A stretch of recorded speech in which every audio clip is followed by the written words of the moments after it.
So this is What Mountain Bike's 2015 Gear of the Year. Over the past 12 months we've tested hundreds of bits of kit. In the magazine you'll find 25 or 26 bits of gear that we've really loved this year, and here are 10 of our favourites. So, this is the BOS Dizzy fork. It comes in 100mm and 120mm for 29ers and 120 and 140mm for 650B. It's £750, the damping is sublime but it's a little bit twangy, but it feels great on any bike. This is the Camelbak Skyline LR10. It's got 10 litres of storage compartments. It's got a 3-litre Camelbak antidote bladder, which is great. The nice thing about it though is all the weight's kept really nice and low down around your hips, which makes it super stable. This is the Airshot. So instead of faffing around trying to set up your tubeless tyres with a track pump and pumping hell for leather, pump this up to, I don't know, 300 psi, 160 psi in fact. Stick it on, release the valve and bang, loads of air goes into your tyre really quickly, sealing it in no time at all. Next up, the SunRace MX3 Cassette. Instead of getting expander cog and another cassette and taking out some little cogs from the middle of your cassette leading to big jumps in gear ratios, this SIXC for the 11 to 40 cassette or £70 for the 11 to 42 cassette plugs straight onto Shimano free hub. The gear jumps between them is really nice. It's a great upgrade for 10 speed riders who don't want to have 2 rings at the front but do want a big gear range.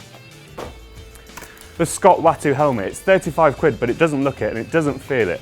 Take out this bug netting and what you get is a really good, really well ventilated, comfortable helmet which has got loads of adjustment. It's one size fits all unless you've got an absolutely massive head or a really tiny one.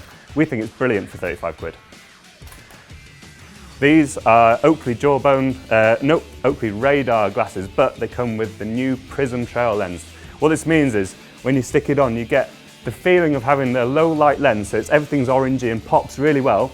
But this mirror finish makes sure nothing's too bright, so it's actually a really good summer lens for all-round conditions. The only thing is, in low sunlight, when the sun's just going down in the woods, it's a little bit too orange, but for 99 times out of 100, this is a really, really good lens. SRAM Guide Ultimate Brakes, they re-released this year, it's been updated. We've got more space here to get better airflow, we've got more pistons, we've got a better lever, we've got carbon lever blades. What this means is SRAM's most consistent, heat-resistant trail brake, and we think it's really, really good. Fabric's ALM saddle, this is a masterpiece of engineering. In fact, it's been engineered with Airbus, the makers of big aeroplanes. It's super light, got a one-piece base, so sexy, and it's also really comfortable despite the fact that it doesn't have loads of padding. Shimano's XT group. Shimano's always been legendary for their shifting, for their performance, for their longevity. Finally, they've come into the modern world with a decent 1x group set. This is obviously just the rear mech, but it comes with cranks with a cassette which goes 11 to 42 or 11 to 40. You can whack it on your normal freer bodies, you don't have to bother with an XD one. The shifting is great and the reliability so far has been great too. And finally, the Raceface SIXC carbon cranks. They're very expensive, they're 370 quid there or thereabouts, but they're light, they're stiff and they're beautiful. And these are some of our favourite cranks from the past year.